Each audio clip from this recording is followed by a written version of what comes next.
In 1889, a city burned to the ground, and when they rebuilt it, they did something that makes no sense. They did not clear the rubble. They did not flatten the old streets. Instead, they buried an entire neighborhood, storefronts and all, under fresh earth and concrete, sealed it in darkness, and never spoke of it again. The old doors are still down there, the old windows, the old sidewalks. You can walk through them today, 3 stories beneath the streets of modern Seattle, and what you see does not match the story you were told. But Seattle is not the only city hiding something underneath. Chicago, Sacramento, Portland, Atlanta, Edinburgh. Across the world, the same pattern repeats.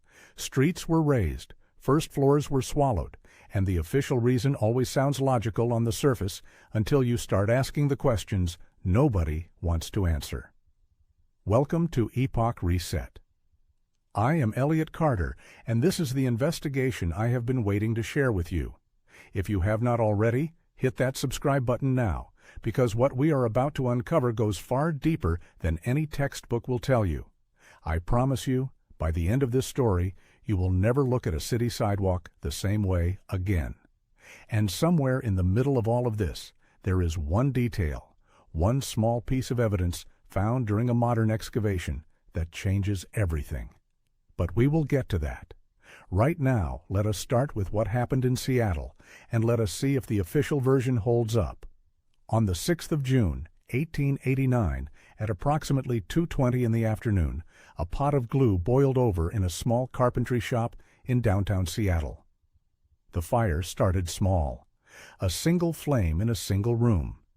But the buildings were wood, the streets were wood, the sidewalks were wood, and the summer had been dry.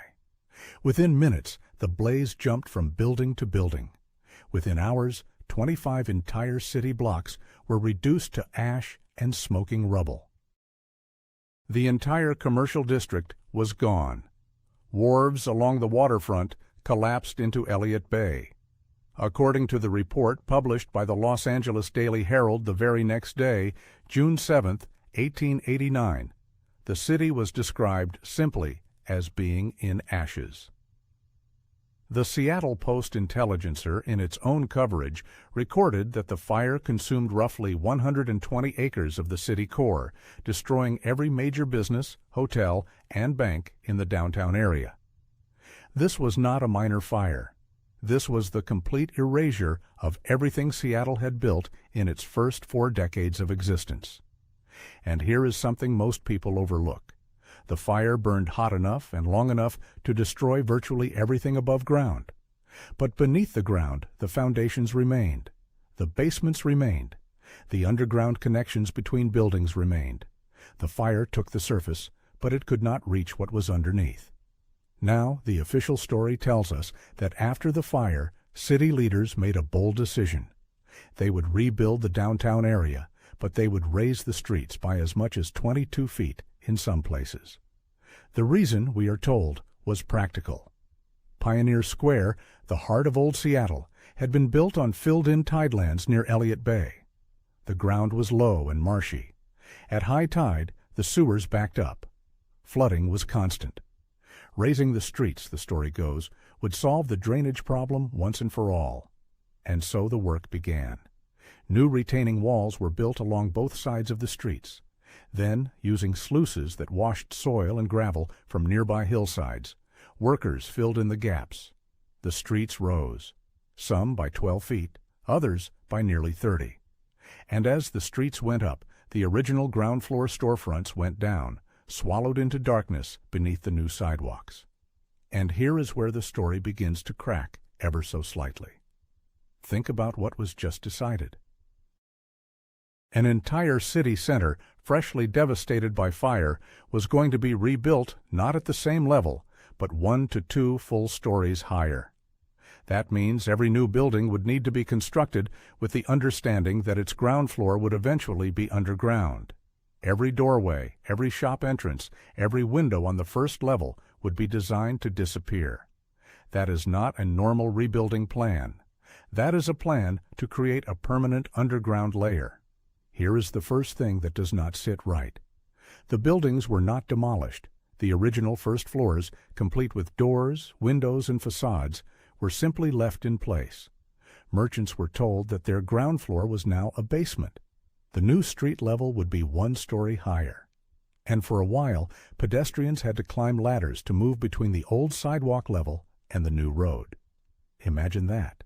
An entire city center where you needed a ladder just to cross the street. According to records referenced in the Washington Post and archived materials from the Seattle Municipal Collection, brick archways were eventually built over the old sidewalks to create covered passageways. Glass prism tiles, known as vault lights, were installed in the new sidewalks above to let a small amount of daylight filter down into the buried corridors. For a time, people actually used those underground sidewalks. Businesses operated at both levels. But then, in 1907, the city condemned the entire underground.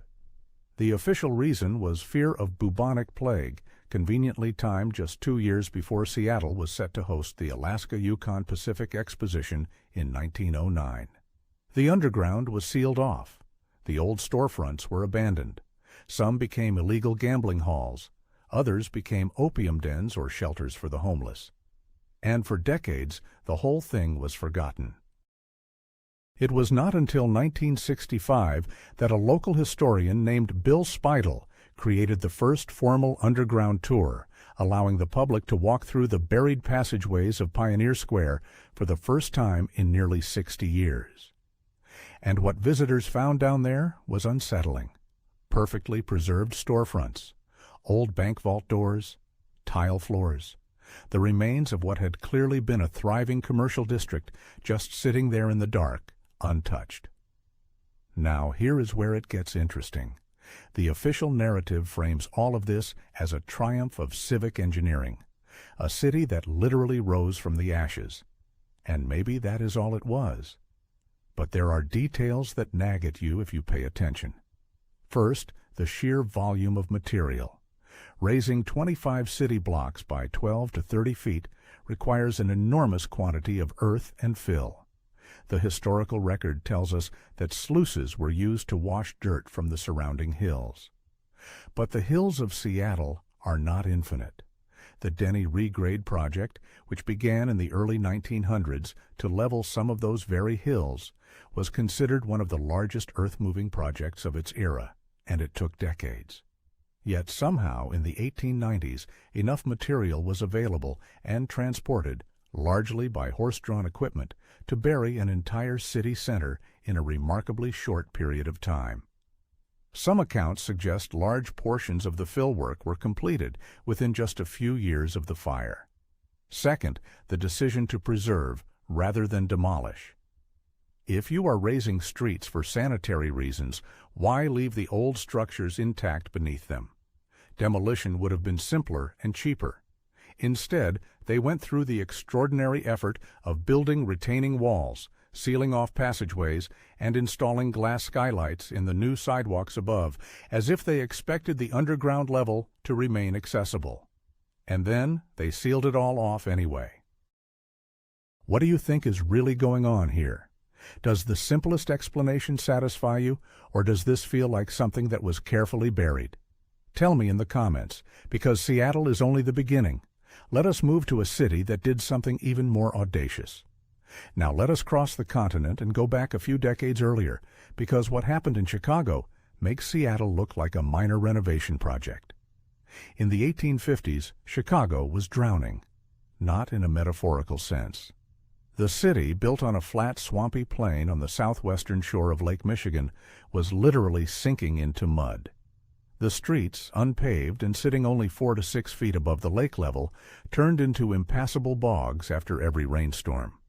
According to census records, the population had exploded from just 4,470 in 1840 to over 112,000 by 1860. And all of those people, all of that commerce, all of those horses and wagons were slogging through streets that could swallow a man up to his knees. But the mud was not the worst of it. The real killer was cholera. In 1854, a devastating epidemic tore through the city, claiming approximately 1,424 lives out of a population of roughly 65,000. According to a physician's report preserved in the Illinois State Archives, the outbreak was directly linked to contaminated water. The city had no functioning sewer system.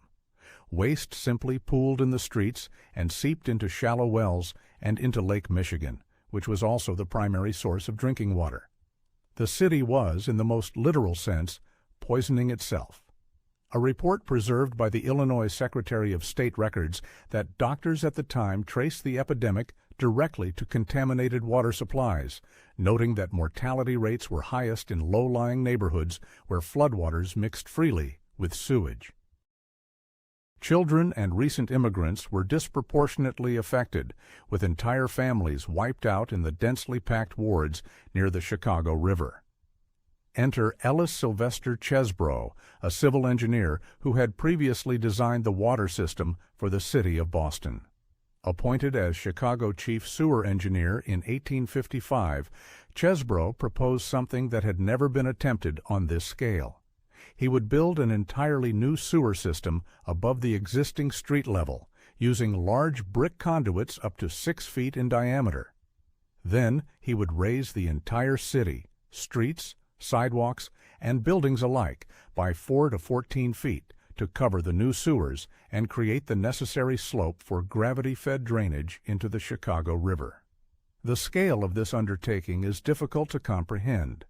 According to the Encyclopedia of Chicago History and multiple period engineering reports, workers used thousands of jackscrews, mechanical devices operated by hand that could each support about 10 tons, to physically lift buildings off their foundations. The first major demonstration occurred in January of 1858, when a 4-story brick building at the corner of Randolph and Dearborn Streets, weighing approximately 750 tons, was raised 6 feet and 2 inches over the course of several days. The cost was about $2,700 for the lift alone, roughly $5,000, including foundation work. The building, by all contemporary accounts, suffered no structural damage whatsoever. But that was just the beginning. Over the next several years, more than 200 buildings were raised across approximately 50 city blocks. In early 1861, the Tremont House Hotel, a luxurious 5-story brick establishment with 260 rooms, was lifted 6 feet by a team of 600 workers operating 6,000 jackscrews simultaneously. The operation was supervised by contractors Ely, Smith, and a young man named George Mortimer Pullman, who was just 30 years old at the time, but already building a reputation as a masterful organizer of complex lifting operations. Pullman would later become one of the wealthiest men in America, famous for his luxury railroad sleeping cars. But his early fortune was built right here, in the mud of Chicago, lifting buildings that weighed thousands of tons with nothing more than wooden cribs and iron screws. The entire operation took approximately 3 months. And here is the remarkable part. The hotel remained open for business the entire time. Guests slept in their rooms while the building was being lifted beneath them. According to multiple historical sources, not a single pane of glass was broken. In 1865, the Robbins Building, a massive 5-story iron front structure weighing approximately 27,000 tons, was raised 27.5 inches over 21 days, using 1,580 jackscrews and 400,000 feet of lumber for temporary supports. The merchants inside continued to operate their shops throughout the entire process. Think about that for a second. 6,000 jackscrews, each one turned by hand, each one requiring precise coordination with every other jack in the array. One miscalculation, one jack turned too far or not far enough, and the entire building could crack, lean, or collapse. The margin for error was essentially zero, and yet they pulled it off while guests were sleeping upstairs. Either the engineers of 1861 were operating at a level of precision that borders on the superhuman, or there is something about this process that we do not fully understand. And the Tremont House was not even the most impressive lift. In 1860, engineer John C. Lane had already demonstrated the use of hydraulic technology to raise the Franklin House, a 4-story brick building at 19 Franklin Street. Using 16 hydraulic rams, each capable of exerting up to 10,000 pounds per square inch of pressure, Lane and his team lifted the building at a rate of about 1/8 of an inch every 2 to 3 minutes.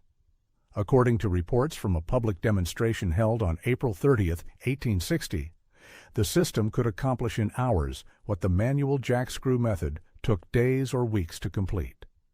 This was cutting-edge technology for the era, and it was being used not in a laboratory or on a military project, but to lift an ordinary commercial building in a muddy frontier city. Now, pause for a moment and consider the logistics. We are talking about the 1850s and 1860s. The primary means of transportation was the horse and wagon. There were no diesel trucks, no hydraulic cranes, no modern concrete mixers. Yet somehow, the city of Chicago managed to physically lift hundreds of massive brick and stone buildings, some weighing tens of thousands of tons, while simultaneously importing enough fill dirt to raise the level of streets across the entire central business district by up to 14 feet. Where did all that dirt come from? The official record suggests it was sourced from local excavations, building sites, and dredging operations along the Chicago River. And that is plausible for some of it. But the sheer volume required to raise dozens of city blocks by multiple feet is staggering.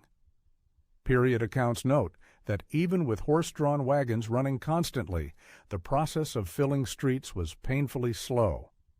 One contemporary observer noted that State Street at its intersection with Madison Street was raised by approximately 14 feet.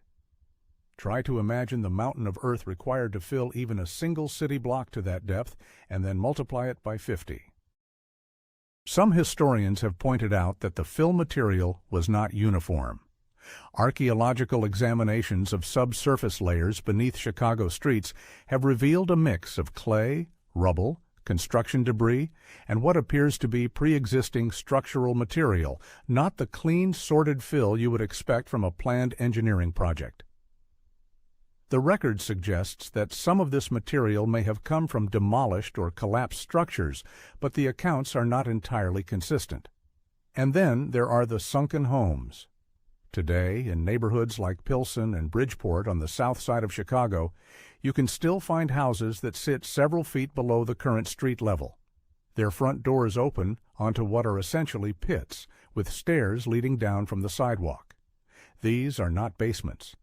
These were once ground-floor entrances that were gradually buried as the streets around them rose.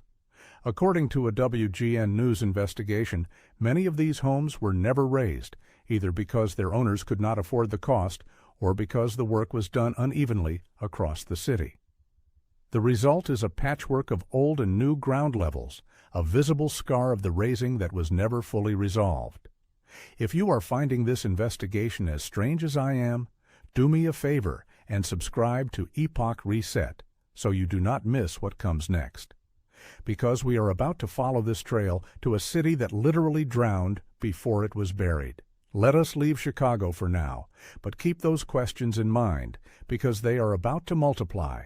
In January of 1862, the skies over California opened and did not close for 43 days. The Great Flood of 1862, sometimes called the Noachian Deluge by contemporary writers, transformed the entire Central Valley into an inland sea. Sacramento, the state capital, was devastated. According to reports from the Sacramento Daily Union and geological assessments published by the United States Geological Survey, floodwaters reached depths of 10 feet or more in parts of downtown. The state legislature was forced to temporarily relocate to San Francisco. Governor Leland Stanford had to be rowed to his own inauguration by boat. The destruction was catastrophic and almost surreal in its scale. Homes, businesses, and civic buildings were gutted. Livestock drowned by the thousands.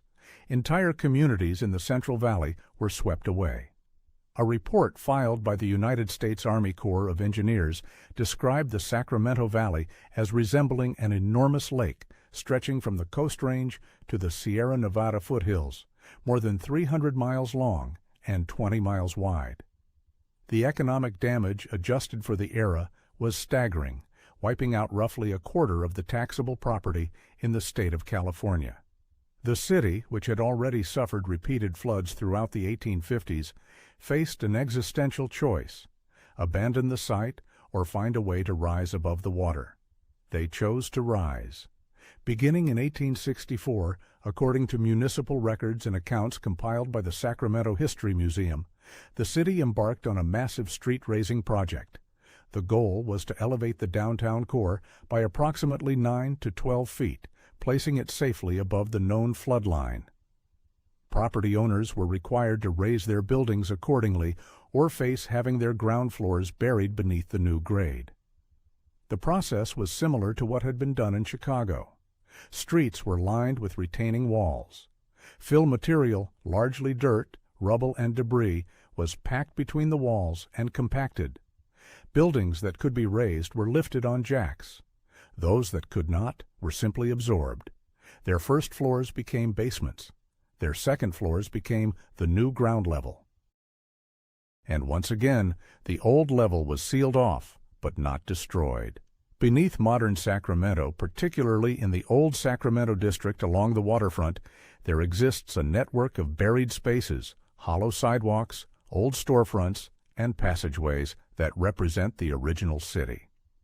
Archaeological work conducted in the area, described by the Sacramento Bee as one of the most extensively studied 19th-century sites in California, has uncovered artifacts, building foundations, and structural elements from the pre-flood era, all sitting quietly beneath the feet of modern pedestrians. But Sacramento and Chicago are not isolated cases. The pattern extends to other cities in ways that raise even more questions. Now, here is where the investigation takes a turn that I did not expect when I first started researching this story. Because Sacramento is not just another example of street raising. It is the example that makes the pattern impossible to ignore. Think about it. By the time Sacramento began its elevation project in 1864, Chicago had already been raising buildings for 6 years. Seattle would do the same thing 25 years later. These cities are separated by thousands of miles. They had different populations, different economies, different political structures. And yet they all arrived at the same extraordinary solution: do not tear down the old city. Bury it, seal it, build on top of it. Why? If the only goal was flood control or sanitation, there were cheaper and simpler alternatives. You could build levees. You could improve drainage channels. You could relocate to higher ground. Instead, in every case, the chosen solution was the most labor-intensive, most expensive, most logistically insane option available: physically raise the entire city. Unless, of course, the real goal was not to raise the city up. Maybe the goal was to put something down, to cover something, to seal it away. I know that sounds dramatic. But stay with me, because the next few cities make it even harder to dismiss. In Portland, Oregon, a network of tunnels runs beneath the Old Town Chinatown district, connecting basements of hotels and bars to the waterfront along the Willamette River. Known locally as the Shanghai Tunnels, these underground passages have a dark and disputed history. According to local historians and tour operators, the tunnels were allegedly used in the late 19th century to kidnap or Shanghai unsuspecting men, drugging them in bars above and then dragging them through the tunnels to waiting ships in need of crew. The practice, known as crimping, was documented in Portland police records and newspaper accounts from the 1880s and 1890s, though the extent of the tunneling network and its connection to organized kidnapping remains a matter of debate among researchers. What is not debated is that the tunnels exist. They are real. They connect real basements to real waterfront access points. And many of the buildings above them have ground floors that now sit well below the current street level, suggesting that here, too, The streets were raised at some point, burying the original grade. In Atlanta, Georgia, a similar phenomenon occurred, though the cause was neither flood nor fire, but war. After General William Tecumseh Sherman and his Union troops burned much of the city to the ground during the March to the Sea. In 1864, Atlanta rebuilt itself with ferocious energy. The original commercial district had been centered around a railroad gulch, a natural depression where multiple rail lines converged. Rather than rebuild at the same level, city planners in the 1880s and 1890s constructed massive iron and concrete viaducts over the old streets, effectively creating a new ground-level one-story above the original. The old storefronts, some dating back to the 1860s, were left intact beneath the viaducts. For decades, this area was forgotten. It was rediscovered and partially restored in the 1960s as Underground Atlanta, a tourist and entertainment district built within the buried remains of the original city center.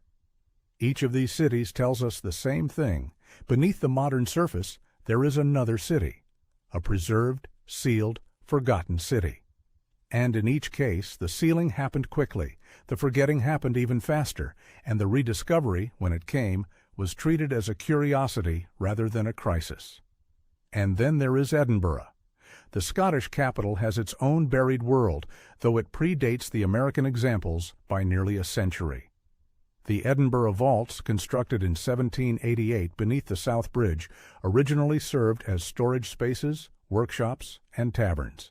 According to the records maintained by the National Library of Scotland and accounts compiled by local historians, the 19 arches of the South Bridge contained over 120 chambers. For about 30 years, they were an active part of the city, used by cobblers, smelters, and wine merchants. But as water seeped through the bridge above and conditions deteriorated, the vaults were gradually abandoned. By the early 19th century, they had become a refuge for the destitute, a haven for illegal activity, and, according to some darker accounts, a place where body snatchers stored their grim cargo before selling it to medical schools. The vaults were eventually sealed and forgotten. Rubble and earth were packed into the chambers, and for nearly 200 years, nobody knew they were there. They were rediscovered only in 1985, when construction workers excavating for a new building broke through a wall and found themselves standing in a perfectly preserved 18th century chamber, complete with stone floors, arched ceilings, and the remains of old hearths and workshops. Today, the vaults are open for guided tours, and visitors can walk through the damp, narrow chambers that once formed a hidden city beneath one of Europe's most famous streets. Archaeologists have recovered thousands of artifacts from the vaults, including pottery, animal bones, coins, and personal items belonging to the impoverished residents who once called the darkness home. The Edinburgh Archaeological Field Society has documented multiple phases of occupation and abandonment within the vault system, suggesting that the underground was not sealed once, but multiple times, as if the city kept trying to forget what was beneath it. Now, let us step back and look at the bigger picture. We have Seattle, razed after a fire; Chicago, razed because of flooding and sewage; Sacramento, razed after a catastrophic deluge; Portland, with its mysterious tunnels beneath raised streets; Atlanta, rebuilt over its own ruins; Edinburgh, with vaults sealed and forgotten for over a century. The official explanations are all different: fire, flood, sanitation, war. Each city has its own narrative, its own justification. And taken individually, each explanation sounds reasonable enough. But when you line them all up, something uncomfortable emerges. A pattern. And patterns demand questions. The first and most immediate question is about logistics, and it is the one that gnaws at you the hardest once you start doing the math. In every case, enormous quantities of fill material were required to raise street levels. In Chicago, the fill needed to cover 50 city blocks by up to 14 feet. In Sacramento, the downtown core was raised by 9 to 12 feet. In Seattle, up to 22 feet in some areas. We are talking about millions of cubic yards of earth, gravel, and rubble moved and compacted using the technology of the mid to late 19th century. Horses, wagons, shovels, manual labor. To put this in perspective, the construction of the Panama Canal, completed in 1914 and considered one of the greatest engineering feats in history, moved approximately 240 million cubic yards of earth. And that project required decades of work, tens of thousands of laborers, modern steam shovels, dynamite, and railroad cars.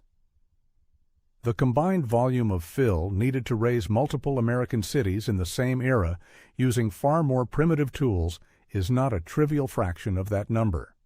Some researchers have raised the question of whether the fill material was truly imported or whether some of it was already there.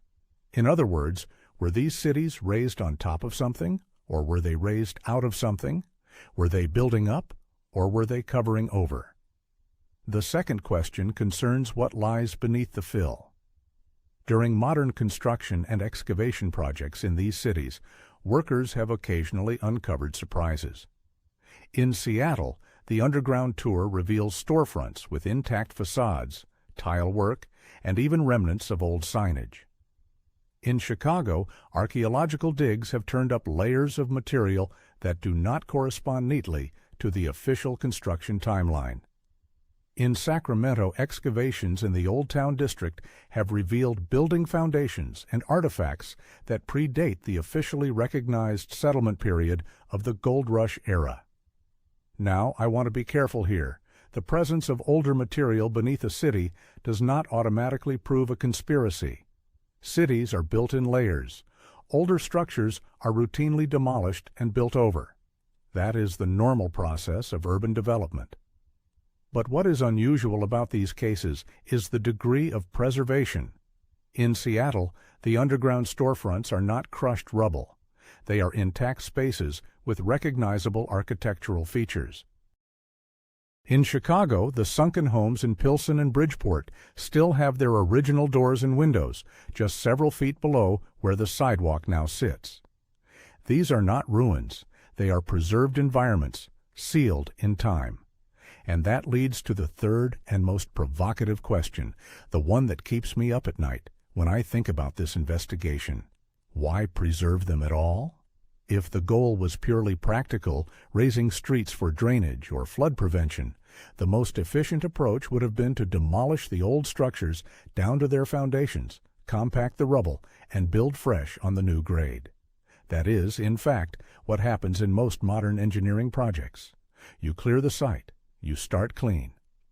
But in city after city across the 19th century, the builders did something different. They left the old structures standing. They built walls around them. They sealed them off with new sidewalks and streets above. They installed glass tiles so that light could filter down into the buried spaces, as if acknowledging that something still existed below, even as they covered it up. And then, within a generation or two, the underground levels were condemned, abandoned, or simply forgotten. What do you think happened down there? Was it really just mud and sewage that drove these cities to bury themselves?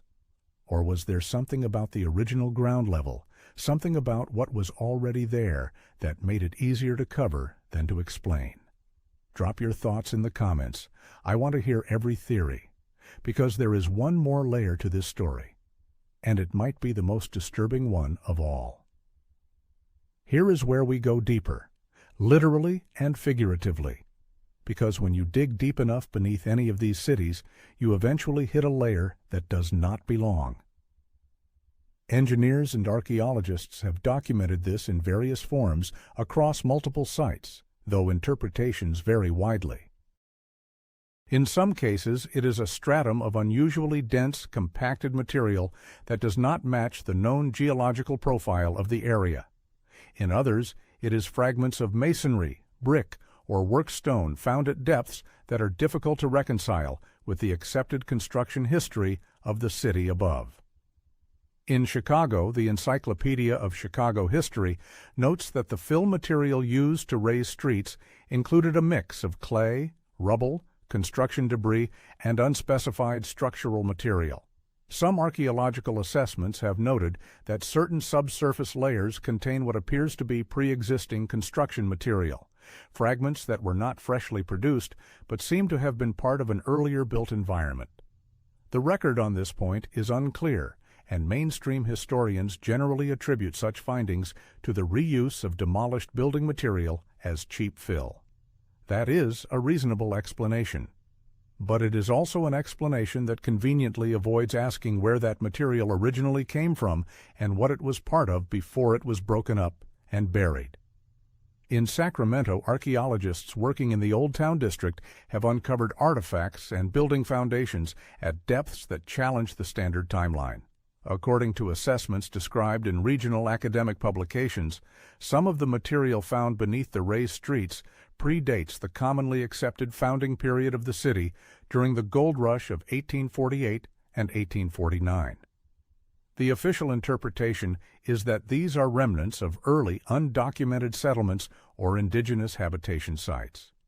And that may well be the case, but the presence of worked stone and apparent structural elements at depth raises questions that have not been fully answered.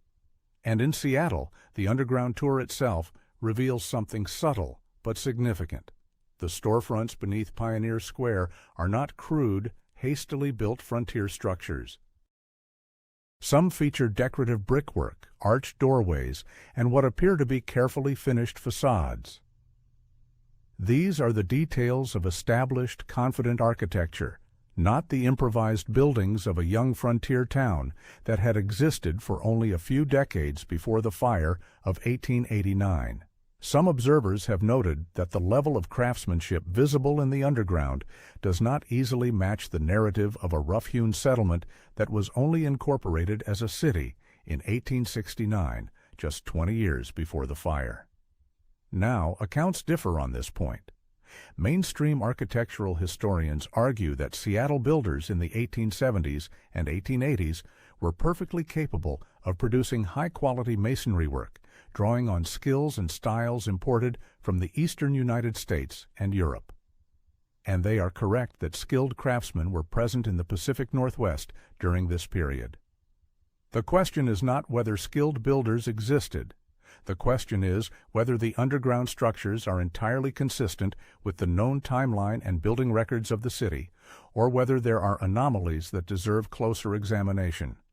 Let me take a breath here and be honest with you about where this investigation has led me. I want to be clear about something. I am not telling you that there is a grand conspiracy to hide an ancient civilization beneath our feet. That is not what this investigation is about. What I am telling you is that the official narratives of how these cities were built, raised, and rebuilt contain gaps, inconsistencies, and unanswered questions that are worth exploring. The historical record suggests that something unusual happened across multiple cities in the 19th century. Streets were raised on an enormous scale, at enormous expense, using technology that was barely adequate for the task.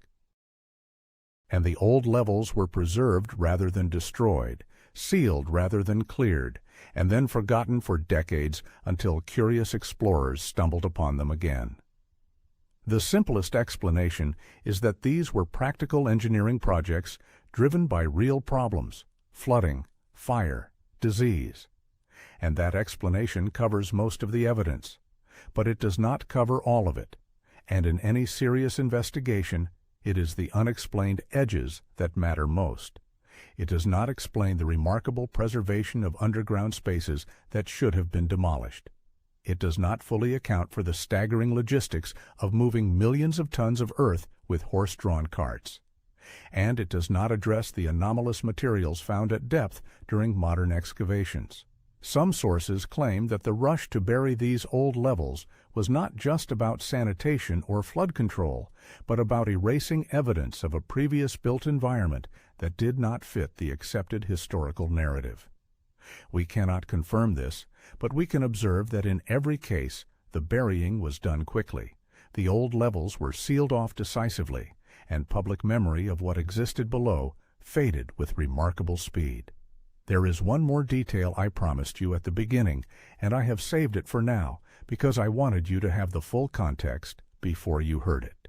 During a deep excavation project in downtown Seattle in the early 2000s, construction crews working on a new building foundation broke through the known underground level, the tourist-friendly zone of old storefronts and sealed sidewalks, and continued digging. What they found below the recognized underground layer was an additional stratum of compacted fill, and beneath that, what appeared to be fragments of an even older structural foundation. The material was not consistent with the known geology of the Puget Sound region. It was not natural bedrock. It was not glacial till. It appeared to be worked stone, laid in a pattern that suggested intentional placement. The find was not widely publicized. Construction continued. The foundation was poured, and whatever was down there is now sealed beneath a modern building, inaccessible and unexamined. I have not been able to verify this account through a peer-reviewed academic source, and I want to be transparent about that. The claim comes from construction workers and local researchers who documented the find informally. It may have a perfectly mundane explanation. Old cities are built on layers, and it is not uncommon to find remnants of earlier construction phases during deep excavation. But the depth at which this material was found and its apparent characteristics raise questions that remain open. What does it mean? Maybe nothing, maybe everything. But one thing is certain. Beneath the streets we walk on every day, there are levels we were never meant to see. Entire neighborhoods that were deliberately buried, storefronts with their doors still closed, windows that have not seen daylight in over 100 years, and a layer of questions that gets thicker the deeper you dig. This is Elliot Carter, and this has been EPOCH Reset. If this investigation made you think, if it made you question even one thing you thought you knew about the cities we live in, then subscribe to this channel right now. Because this is just the surface. We are going deeper. Every week we pull back another layer of the 19th century and show you what has been hidden in plain sight. Leave a comment and tell me which city you want us to investigate next. Tell me what you think is really under your streets. And tell me whether you believe the official story or whether you think there is something down there that someone, a long time ago, decided we were better off not knowing about. The concrete is thick, the records are thin. And the truth, as always, is somewhere in between, buried under layers of dirt and decades of silence, waiting for someone to dig it up. Think about this. Every day, millions of people walk over buried neighborhoods in Seattle. Millions more drive over sealed-off first floors in Chicago. Tourists stroll through old Sacramento without realizing they are walking on the roof of the original city. And beneath Edinburgh, one of the most photographed streets in Europe, sits on top of a forgotten underground world that was home to hundreds of people who history simply stopped talking about. These are not myths. These are not legends. These are documented, photographed, walk-through-them-yourself realities. And the fact that most people have never heard of them, the fact that these buried cities are treated as quirky tourist attractions rather than profound historical puzzles, tells you something about how effectively the covering up was done. Not with a conspiracy, not with a secret society, but with something far more powerful: time, concrete, and the simple human tendency to stop asking questions once a sidewalk is poured. But we are not going to stop asking. Not here. Not on this channel. Until next time, keep questioning everything, keep digging deeper, and never ever trust a sidewalk.